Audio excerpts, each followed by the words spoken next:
welcome to Do the Right Thing, your weekly writing prompt podcast. I'm Alexandra. And I'm Jarvis. Jarvis and I, like many people, wanted to be writers, but we never actually took the time to sit down and write. Exactly. So instead of taking this time out to actually sit down and write, we've decided to not do any of that, and instead issue a challenge. Each week we sit down for 30 minutes and write a complete short story using 3 or 4 randomly generated words. Then we come on the podcast, we read a story sent in by you wonderful listeners, and then we talk about the rest. Exactamundo. We're simply here to help you do the right thing. A Doof Media Production. I don't think Ruben from Deep Impact and Pale Reflections has heard the hit 3 Days Grace song, Animal I Have Become. Wow, really? And I think that's really concerning. I've sent him the music video as of an hour ago, and he has not responded yet, so I'm getting a little concerned. Okay. Well, I mean, I think you're definitely going to have to paint the, picture for him. So, tell him that, the cultural picture. You are currently sitting in your middle school math class, and the girl kid. Girl. And the girl that you have a crush on is currently talking to the coolest kid, and you can tell that she likes him more than you. And then the song comes on. Right. So, when you decide to go to YouTube and you get around the filter, the firewall, the firewall, you hack it. Which is really just you just get a VPN or you go to the staff Wi-Fi, and you hack it. You put on Animal I Have Become. You put on those gigantic clunky headphones. They're definitely leaking a lot. So people can't everyone can hear it. Listening to it. They can hear, I can't escape this hell as you're sort of singing it under your breath. So many times I've lied. That part. It's really good. And then also you are halfway close to crying, but you can't do that yet. No, but you're angry. You're angry. Yeah, so angry cry. Angry, edgy cry. Anyway, I need to update Ruben on that real quick. Good stuff. I like listening to that song. So it's kind of unironically a great song, but it also is extremely ironic. You should watch the video. It's hilarious. Oh, definitely. And he gets demonized and some really terrible Photoshop for his demon version. They Photoshop his forehead together so he has frowning, angry eyebrows. But it's photoshopped. He's not actually doing it. I mean, hey, there was a reason why 3 Days Grace made top 6 albums. Yes, they're really great. Just a little cringy, but also all music during that time was, because that's also when Linkin Park was unironically the best thing out during that time. And more importantly, I think also addendum to the story is that you would then go home and play Call of Duty Zombies while it played. Yes, and think about that. I think that's the kind of a core factor. Just playing Call of Duty Zombies, World at War, Black Ops. Yeah, Black Ops 1, only the only first one. Yep. And then also you would keep on replaying the beginning when you shoot up that airport as the bad guys. Oh. I forget about that. Anyway, can't control myself. So what if you can see the darkest side of me? It's a good song. It's a good song. Anyway, it's relevant for a thing I'm gonna make later, which is why I was thinking about it. You know what's up. You're priming us, yeah. No one else knows, but you know. Yeah, because I've seen the animal you've become. So. Thank you. All right, let's get into. We do a podcast here every week. Yeah. We do a prompt, which I think is actually helpful. Thank you. I think so. I think some of y'all would agree. And then we read a listener stories sent in that have been to the prompt. what is the story that we'll be reading on air this week of the podcast? Yes, so the story we will be reading on air this week on the podcast is by Sithril with T? Question mark? Question mark? Yeah, so I enjoy the story. Let's get into it. It's a real, I think, Chinese folk story, as Sithril says, and he says that it's based on a story he once heard. So yeah, let's get on going. Tea by Sithril. Beyond 7 mountains and 7 rivers, there once was a great general. His deeds were great and his name known far and wide. None would match his guile. He would be the envy of foxes, wolves would look out for his shrewdness, and crows would caw about his clever tricks. Many stories would be told, some close to truth, most paled to reality. But the tooth of time showed no mercy, and as the seasons gave way to each other, his beard would grow ever grayer and his muscles ever weaker, and the time would come for him too to retire. And he found a beautiful land and a quiet village there to call his home. But as the years passed and things changed, others stayed the same. Old lords would die and new generals would rise. And so did the sparks run ablaze again, and the wheels of war churned once more. One day grave tidings came to the sleepy village. "An army has risen," the traveler said.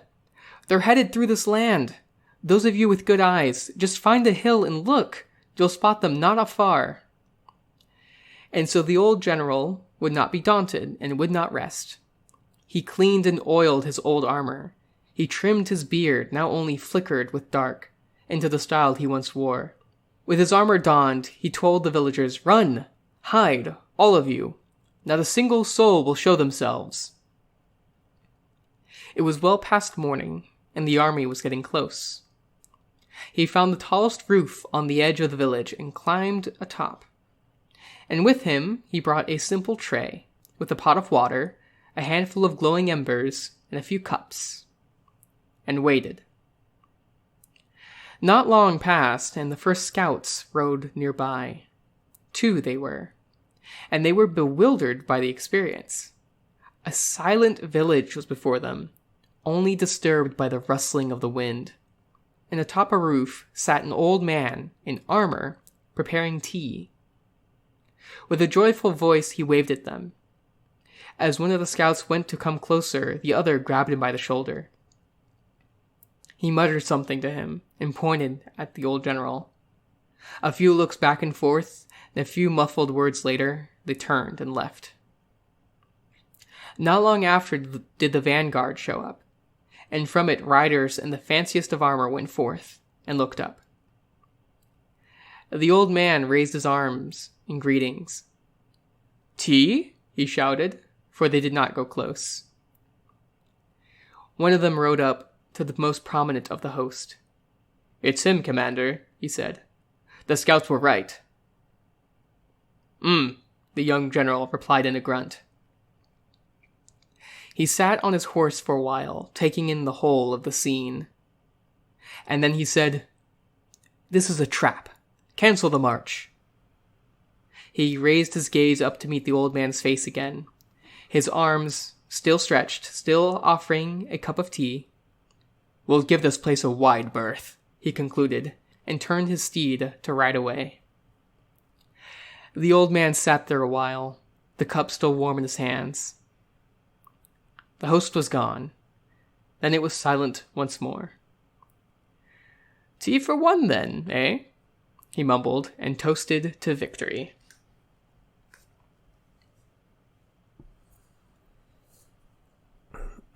All right. So yeah, I really do enjoy this story. I do really like how it does lean into that sort of like folklore-esque way of telling this story.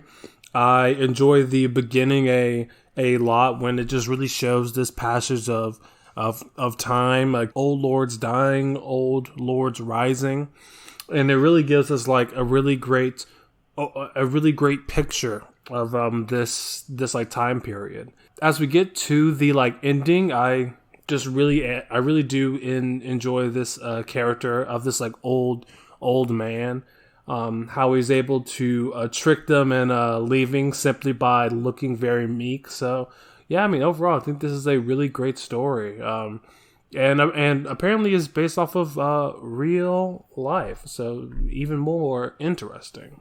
Yeah, I'm not entirely sure if it's like something that actually happened, but it's something or that it's just it's like a story. a fable. It's a story that shows up in like some history tellings in China. I forget who, but it's basically this exact story, except I think it's a city rather than a village, and there's like a big war going on at the time. But it's the same thing where a general is sitting on the walls, drinking his tea, offering for them to join, and then they're like, oh, the gates are also like wide open. I think that's the only other detail in the story version that I heard that was different. But yeah, which I think is great. I think retelling old stories is a really great way to practice, because it's like you don't have to worry about making a thematically resonant plot in other things, because it's right there, and that's why there's so many really, really great retellings of stories.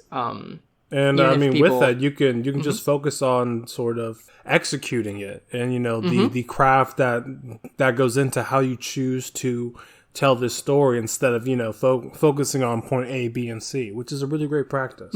Yeah. I don't think it's not at all a shortcut. You definitely have different things to focus on. What I like how this one keeps that storytelling tone too. Yeah. I'm trying to identify exactly what it is that creates that tone. I think the simple sentences is one thing. I think sort of telling this in this almost universal past, where it's sort of like ongoing. There once was, that kind of thing. Yeah. Also, the story itself not being bound to one character. It's sort of a whole village's perspective, and then leaves to be on the perspective of the army as well. For a critique, I did feel like there was room in the middle for a repetition of 3 to set up the problem. I think that's what really would have made the twist of what the general is doing, or made it into a twist, is what it would have done. So the writer comes along. It's like there's an army. And then, people in our town are, how are we going to defend ourselves? And so the general comes out, it's like, don't worry about it. I got this. And then the people are like, but how are we going to defend ourselves? And he's like, we won't have to defend ourselves. How are we going to hide or whatever? Setting up these multiple problems, and him just being like, you are misunderstanding what my solution will be. We won't fight, Yeah. I think that would have really made the solution to the problem feel even more clever, right? Because we've set up that none of the people in the story really think of that answer to the problem, right? No, I like definitely see that, because I mean, as is, it's solid, but the ending does not have the strongest impact. I mean, it is a sort of a natural end, but like as you said, if other options were to be presented, or if or if more problems were to rise, then this ending would be a lot more clever than it's giving itself credit for right now.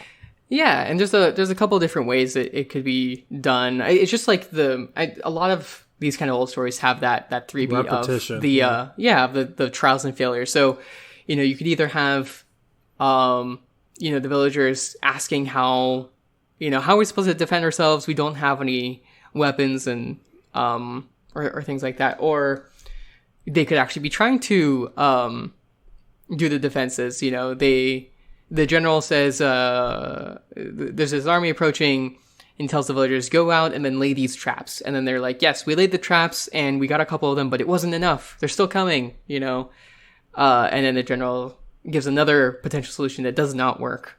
Until finally being like, okay, they're going to arrive, head into the hills, and I will stay behind. And they're like, oh no, you're gonna die. And then he's like, nuh-uh, because it's a tricksy. And he does a tricksy, and then we're all like, wow, what a clever dude. Anyway, I did very much like the last lines of the toasting. As I think it's Jarby Jazz mentions in the comments, it's a very Uncle Iroh sort of vibe, right? Yeah, very much which so. Sithril hasn't seen Avatar: Last Airbender. You should watch it. It's really good. Yeah, and you should watch Korra. I know a lot of people skip that, but it's really good. Or you could skip it. That's also fine. No, you cannot. I'm sorry. You could skip it. It's really okay. Don't worry about it.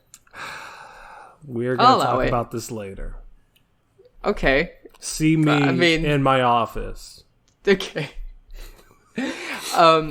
But yeah, I do very much like the execution. And it's like every single part of this that does follow the storybook storytelling kind of style. I very, very much enjoy, and I think even more of those would make it even stronger.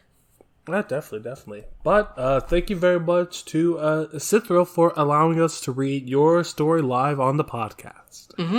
Before we move on to listener submitted story section, I did want to talk about what the theme for this month is, right? Woo! Yes, this month's theme. Let us know. Yeah. So this last month of July was punctuation. For this month of August, the theme is going to be nonfiction. So again, you don't need to do this. This is just an ongoing additional challenge on top of the weekly Do the Right Thing challenge. You don't have to do it. It's totally okay if you don't. However, if you're wanting to experiment with something that you don't normally try writing some nonfiction. There was another Flower Priest this week wrote a nonfiction story, and I think it was really good, but we had read Flower Priest like 2 times very recently, so we couldn't do that, unfortunately. But I definitely have always had a urge not to write nonfiction. I think I've talked about it on the podcast before. I don't know, I just feel like it's boring or something, but it's not. It's really not. And I think the best stories we write are based off of real life. Yeah, in a way. Or like they come from emotions and feelings and circumstances that we are familiar with. Obviously, all fiction has to do with a lot of that we don't know. But when we say write what you know, it's like the things that you think about and care about, right? Those are the things you know. And a lot of those do come from real life. And so a lot of times we will write a story and we won't even realize it's actually a reflection of something that has happened to us. Anyway, so there's a lot of forms that you can write nonfiction. Aside from writing about yourself, which I want to get into that a little bit more in a second, you could also write about a real thing that happened. It's okay if it's not actually full-on real nonfiction. You can write like historical fiction, for example. Or you could actually like write an actual almost journalistic report, read an account, include that dialogue and describe what happens, but make it into an exciting way.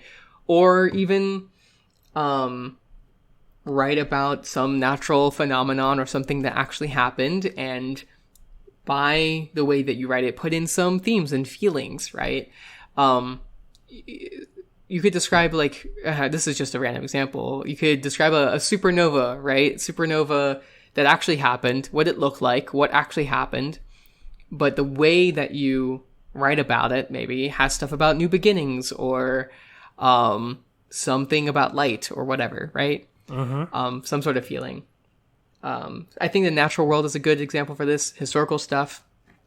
And then, of course, your own self and experiences, right? Definitely starting with non-fiction. You start off in a very grounded place with your story, which is definitely a big thing that I've seen a lot of stories have trouble with bringing it close to a core emotion or a character. So definitely trying your hand at non-fiction. You're already starting off at that place of relatability, to where you really have to focus on how you're going to bring that point across, whether you are talking about your own life or talking about any one event. Definitely writing non-fiction puts a lot more power into the voice that you choose to use to tell that story. Yeah, it certainly can. So we might feel that we don't have like an exciting story or something like that, but we do. I mean, we don't necessarily have one of action or whatever, and that's totally okay. But everyone has some, emotional memory. You could write a breakup. You could write, sometime you. A first meet. Yeah. You could write of some sort of challenge that you faced, and again, this is something that I have trouble with, is like identifying any sort of interesting thing that happened in my life. But I've had quite a few. Some troubling relationships, some terrible like indecisiveness over big life choices like going to college and other things. Feelings about failing at a first job. I think failure is a pretty important aspect in writing a good any good story, but searching for a good nonfiction story about yourself, I think, searching for some kind of failure or difficulty, I think it's a good place to go. Working through those emotions, working through what went wrong, what went right, and that sort of thing. I think it's also good as a place to reflect. Anyway, we'll be talking more about nonfiction over the course of the next couple weeks, and I'm excited to see what y'all write about your lives. Yeah, I am excited to see what y'all come up with too. But all right, I think it's high time to actually rolling into our listener submitted story section. That's right. All right. Who are we talking about this week? Yeah, so the first story we are going to be talking about this week is by Glittering Coast with A Cold Afternoon. That's right. So, this is a cool story. We have, we have she going to him on the hill. Brock is sort of standing on the hill, sort of just staring at the horizon, not responding at all. And, this girl Izzy really wants to, have him back, but he's clearly been really distant. And, we learn a little bit more, and he talks about how his condition is terminal. It's even dangerous for Izzy to even be close by. We get what the little twist is that he's actually like a werewolf. He's probably about to turn into a wolf, I think permanently is what's happening. And so he has found a place to leave that will be okay for him. But she can't come with, and it's this moment of sadness as they both have to leave each other. They both say, like, I love you. They share one kiss before he almost violently disappears. So I think that this is a really strong moment here. I like how the supernatural twist is really saved for the end, because at first we are thinking that this character might die or like something really bad is happening to them. So yeah, it's really able to set up not only these characters but their relationship, and really give us a reason as to why we need to care about this sort of break that they are going through. And I do like the ending, how there's no way for him to really take her with him, and I just really like that a moment. So yeah, overall I think that this story really chooses to focus on this one moment and this one sort of really bitter breakup type feeling that they're trying to get across, and I really think that it is successful in that. So really good job. Yeah, I like the moment at the end where they share that kiss, and then I think he transforms like in the middle of the kiss. But so he pressed his lips to hers, and she felt a vibration rip through his whole body. It was a violent feeling and stole her breath away, and then he was gone.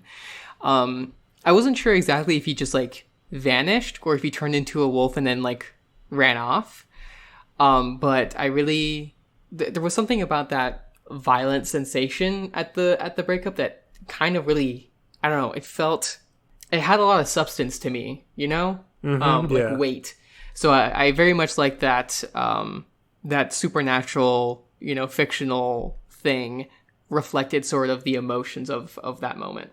No, definitely. But thank you very much to Glittering Coast for bringing us this story. And up next is by Blari345 with A Cold Experience. So there is this group of 5 party members, a classic adventuring group. We get a bit of description on each of them before they go up to the Roberts homestead, or farmstead. The farmer Roberts comes out, tells them how there has been this beast in the woods killing animals, but is very, very vague on the details of what this is. And the party members are a bit suspicious. They debate whether or not they're even going to take this job, if there's like superstitions involved. And I think they put a vote, but they're going to take the job.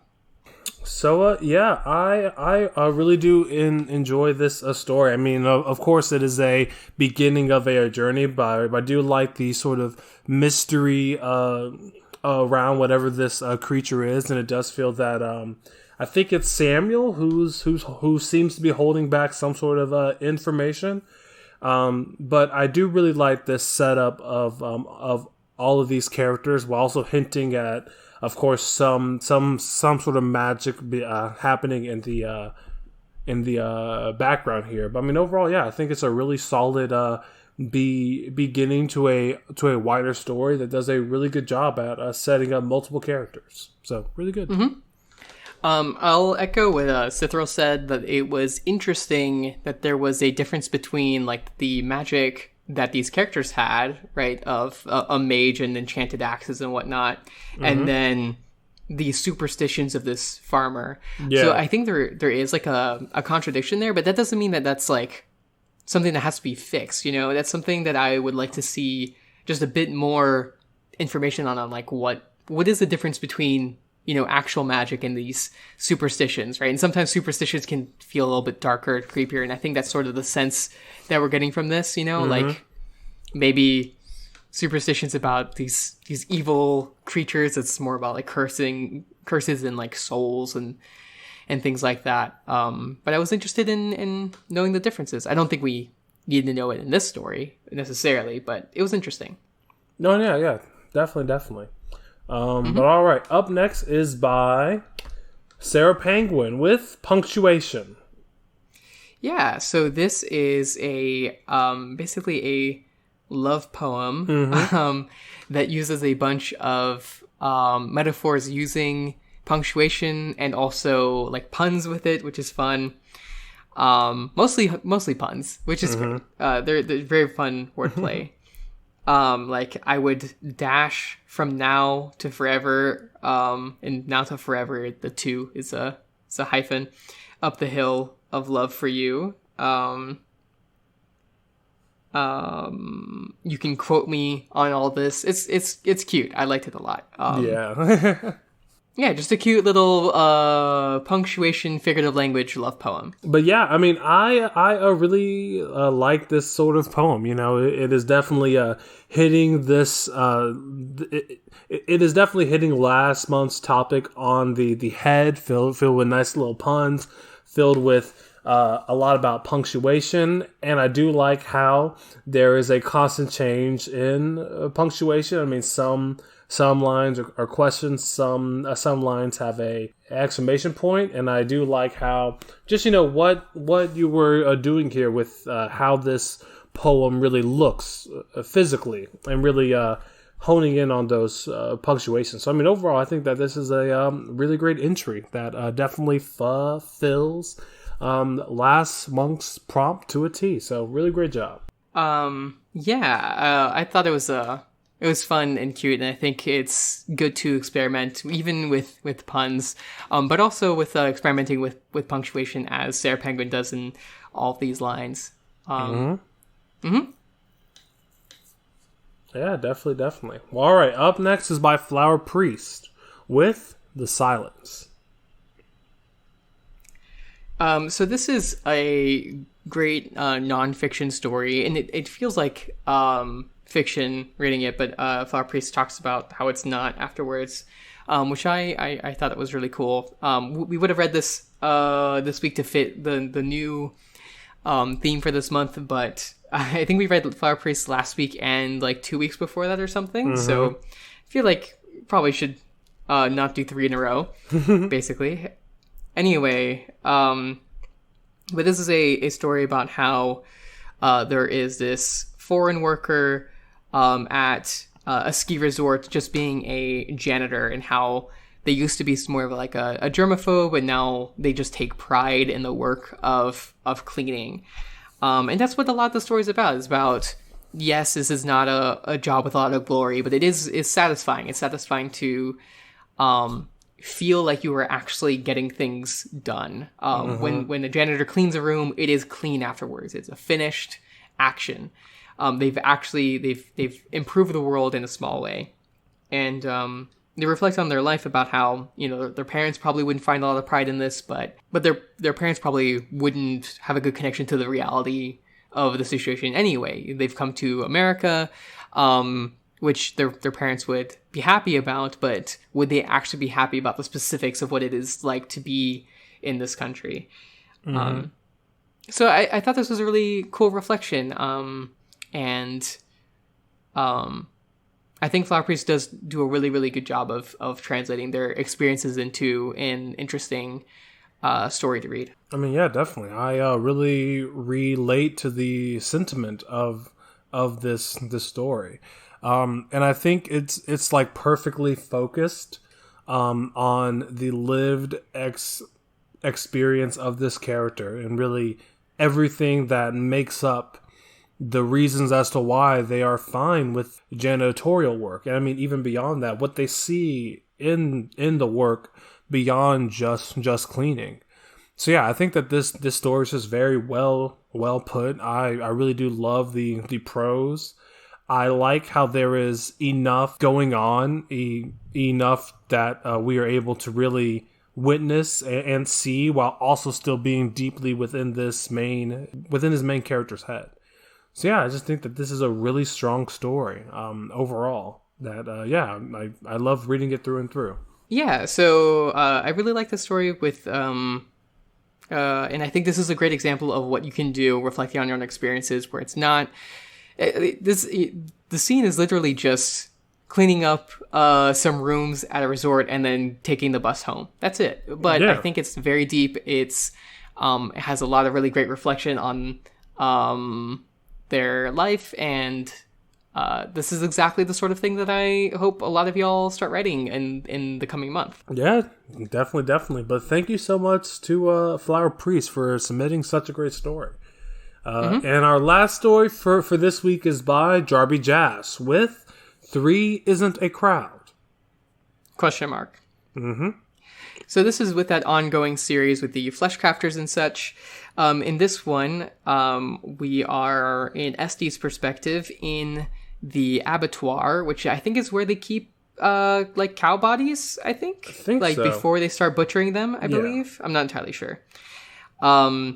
And so Essie is here with Mirand. Mirand is that necromancer who's been brought onto the team. And we sort of just go through Essie's perspective, looking at this abattoir, looking at Mirand, reflecting on, you know, how she's like talented, but also doesn't seem to really like Esty.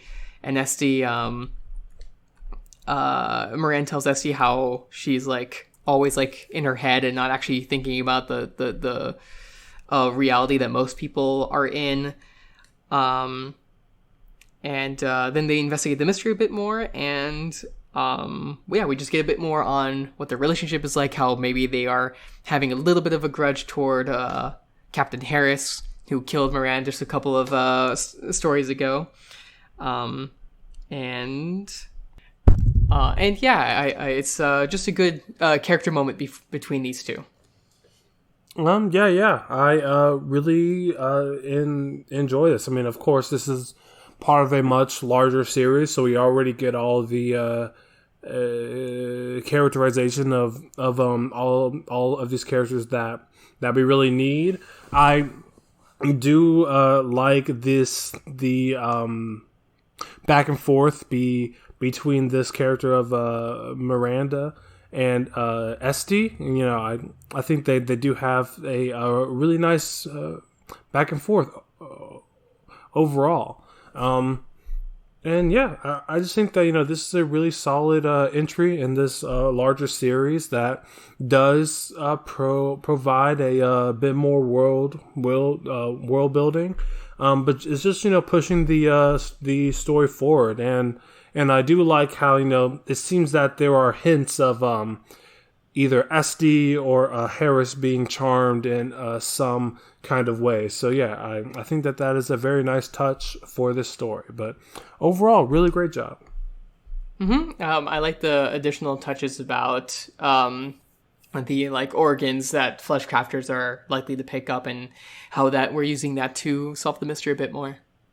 Yeah, definitely. Well, all right. Thank you so much to everyone who did submit your story this week. Without y'all, this podcast would be extremely short and not as fun. So, we would like to give a big old do the right thing thank you to everyone who did submit a story. So, thank you very much to Sithril. Thank you so much to Glittering Coast. Thank you, Blari345. Thank you, Sarah Penguin. Thank you, Flower Priest. And thank you, Tharby Daz? Thank you, Jarby Jazz. And we will also like to say thank you to everyone who left comments. Not only leaving a comment under your own story, but under someone else's story. We'll compile all of your ideas on your own story so that other people know what you're thinking. But also you are providing someone else with great feedback that can only help them and you become a better writer. So thank you very much to Sithril, Glittering Coast, Blari345, Jarby Jazz, and Flower Priest. Thank you so much for leaving comments.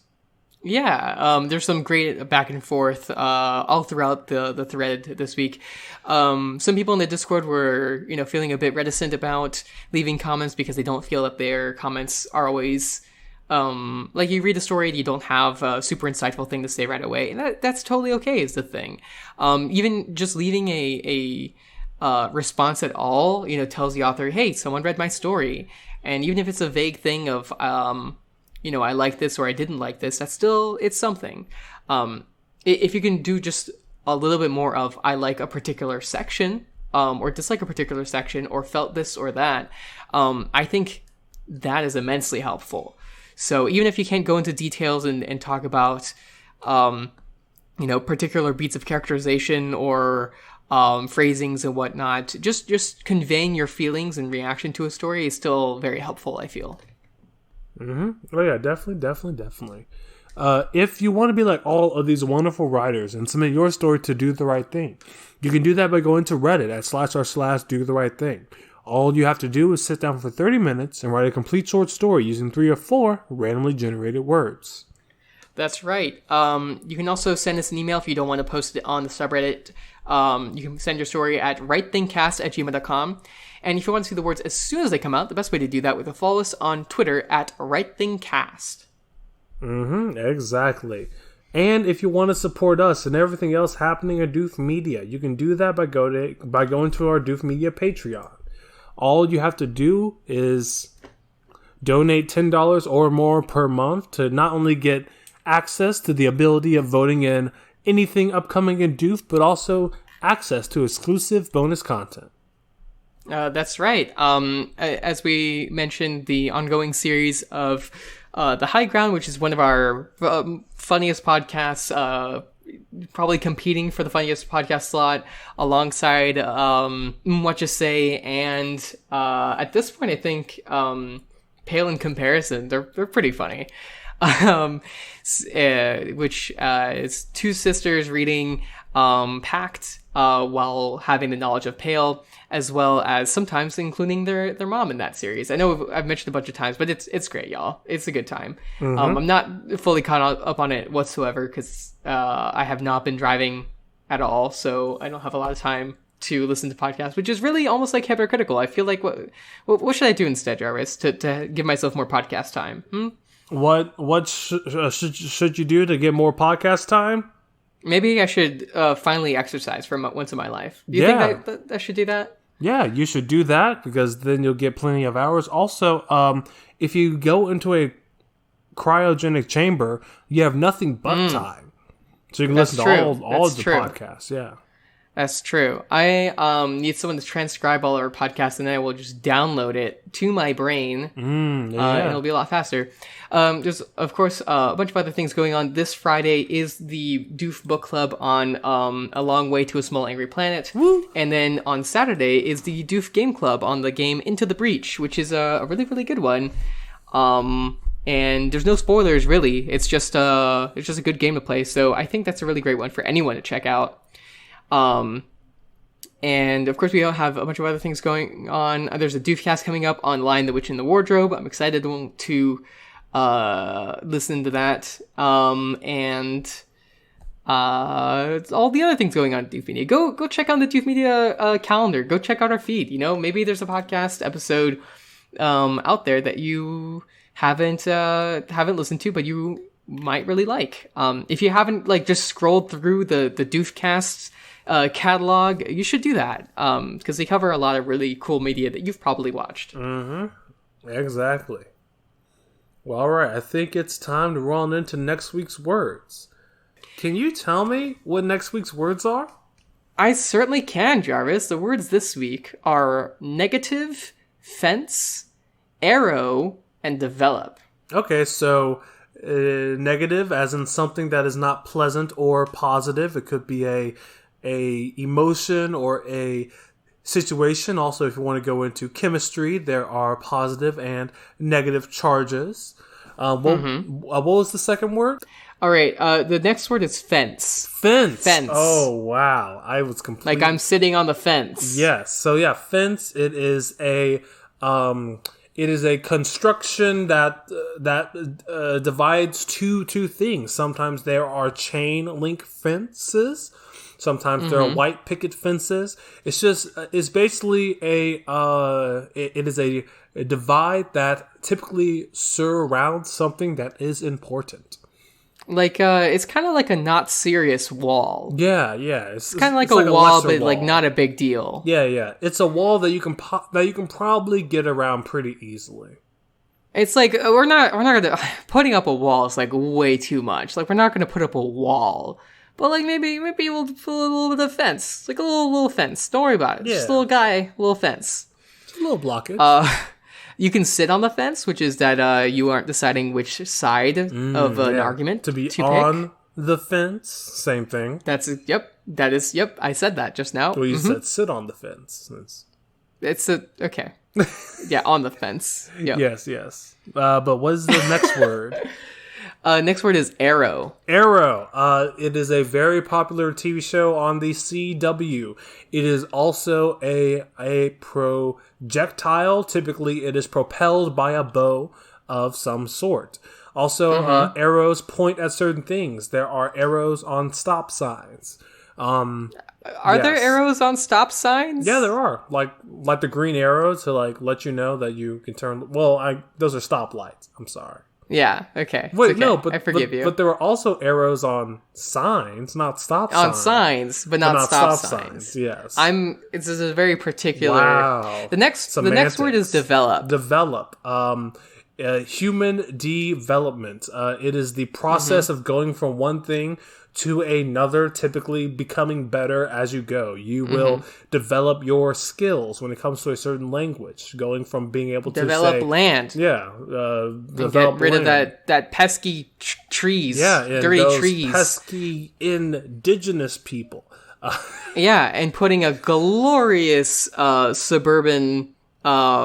community. Yes. Filled with fences. And homeowner associations. And you have to mow your lawn monthly, or you get fined for not having the monthly. Yes, monthly. Monthly. We have to do at least bi-weekly. Really? Even that's stretching. That's so probably weekly. Horrible. It is horrible. Why? Why do they care so much? I don't know. It's such a waste. All right, so keeping in mind that we're doing nonfiction, Jarvis, what is your extremely short, 10-word story? 10-word story. The 4 words don't necessarily have to count. Yeah, homeowners association develops plan to got it. Install fences. Excellent. That negatively affect land costs. Okay. What are the other words? Arrow. Just arrow. Land costs so that land become more primitive, bow and arrow only. Okay. It's a tribal homeowners association. Yeah, basically I can see that being a bit. They're trying to go back to monkey. I mentioned this, and this is going to show up in a Do the Right Thing After Dark episode when I edit those eventually. But the story of Adam and Eve is actually a story about how we all need to return to monkey, just so we know.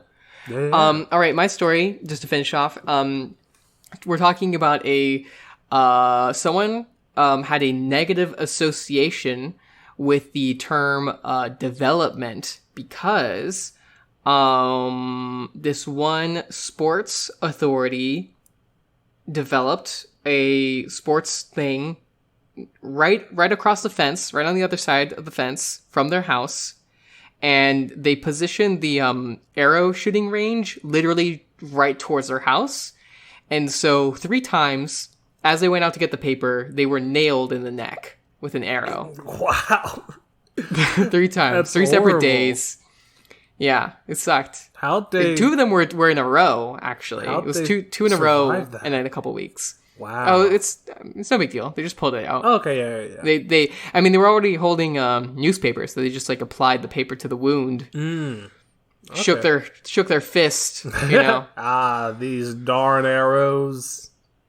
Darn arrow throwing guys. That should be Arrow. Oh, I had a super cool moment as a child. It was so cool. Oh, all really? right. So you know those weeds that are when they get really big, they have the super thick stems. Yes, you know. Yeah. They're itchy. The thickums. Yeah, the thickums. So I was walking around in the park where it was really overgrown, and there was some of these gigantic weeds, right? And I had a little arrow, and so I was slicing the stems with the arrow, right? Going swish real fast, right? Cool. And then I sliced this one really, really big, thick stemmed one, right? Or I thought I did, and then nothing happened. I was did I miss it? I could have sworn I hit it. And then, Jarvis, it slid. The top half slid off the top half. Anime style. It was so cool. So it was the coolest moment of my life. So it was my entire life. Delayed reaction. Yes. Wow. Yes. You must have been moving at Mach speed for that to happen. Max speed. Maximum speed. Maximum overdrive. That's crazy. Maximum overdrive. And that's how I did the right thing. Did the right thing at maximum overdrive. So go out there with an arrow. Cut some weeds. Yeah. It's pretty cool. Cut someone with I'm going to stop. Cut someone with an arrow. Goodbye. Wow. That was...